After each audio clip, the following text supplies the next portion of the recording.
Whether you're a single-person startup or a 500-person behemoth, we all know that hiring the right people has got to be the single hardest part of growing a business. It's almost impossible to scale if you don't hire the right people. Fortunately, I'm joined today by Sam Chandler, founder and CEO of Nitro. Now, you may have heard of this organization before. It's used by 400,000 businesses worldwide, half of the Fortune 500 companies. It's used by startups, it's used by small businesses, it's used by GE and the entire European Parliament. It is, or I should say, when it was launched in 2005, when Sam was only 24, it was the first alternative to Adobe Acrobat. Now, it is the leading alternative to Adobe Acrobat, and it's in the business of helping businesses share documents. Now, Sam's organization is made up of more than 230 people across a number of continents. Hiring people for scale is very hard, and Sam knows firsthand how hard it can be. In his space, he's not just competing with other software companies. He's operating in a highly competitive environment on the west coast of the USA, competing with aggressive employers like Google. So today what we're going to be talking through are 5 of the steps that you need to get right if you want to hire and scale up with the right talent. Thank you, Sam, for joining me today. Thank you for having me, James. Now, why is this topic of hiring people, why are you so passionate about this? Well, I think, as you said in your introduction, that it's the single hardest thing to get right.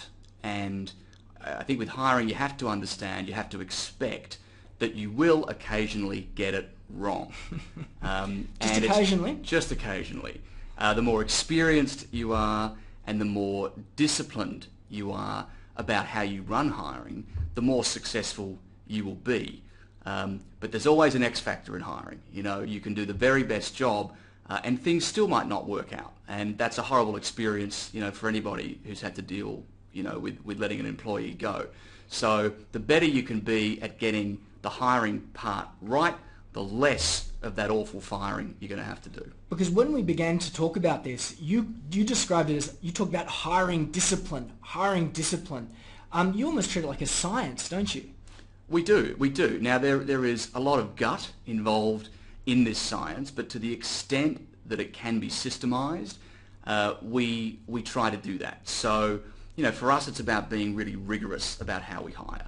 It's about having a process and enforcing that process. That's great. I love processes. It's everything that we're about. It's about instruction. It's about sequences, about recipes. So that's where what we're going to do today. We're going to run through 4 steps to making sure that you hire the right people and minimize that hardship, minimize those inevitable mistakes.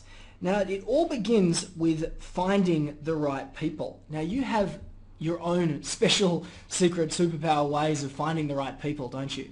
We do.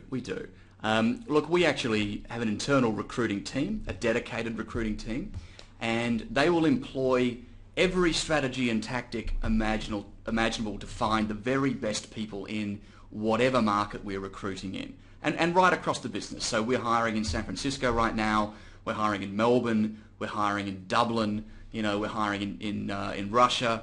You know, we literally are hiring the world over, and we put every conceivable tactic to use in finding those really great, very talented future Nitronauts. Well, what I love is that you use all the tactics, but my particular favorite one could be applied by a single person startup or an SME or a large organization quite successfully. And that is you empower your staff and your ambassadors to find people for you, don't you? Yeah, we do. A quarter to a third of all new Nitronauts come through... What did you just call them? Nitronauts. Nitronauts. Yep, exactly. You know, a quarter to a third of all new Nitronauts actually come through a referral from an existing Nitronaut. So it's a really powerful thing to have that word of mouth marketing. We incentivize it, you know. We actually pay a referral bonus to Nitronauts who successfully refer candidates to us. And we even have a refer a mate program. So you don't even have to be a Nitronaut to refer somebody to a job at Nitro. Anyone can and get paid for it. And and they get paid for it. I think the most common strategy in most organisations is to quickly stick that ad up on the job board, agonise over the language that you're going to use, and I'm sure you do all that as well too. But when a third of the people come through an external source, that's got to be cheaper than hiring headhunters and formal recruitments. And right from the outset, you're pretty much, you've got a better chance of getting the culture right, yeah? Absolutely. I think anybody who comes through a referral is going to naturally be fairly culturally aligned even before they get to that first phone screen or that first interview, because a trusted Nitronaut who's already passed all our checks and balances and hurdles to get in the door, is recommending somebody who they probably want to work with and who therefore is probably a similar kind of person. So there's great cultural alignment from those people who are referred.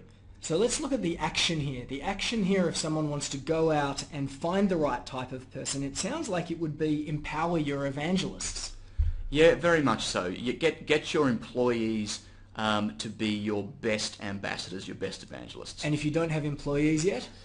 You should be the best evangelist. Or your customers as well too.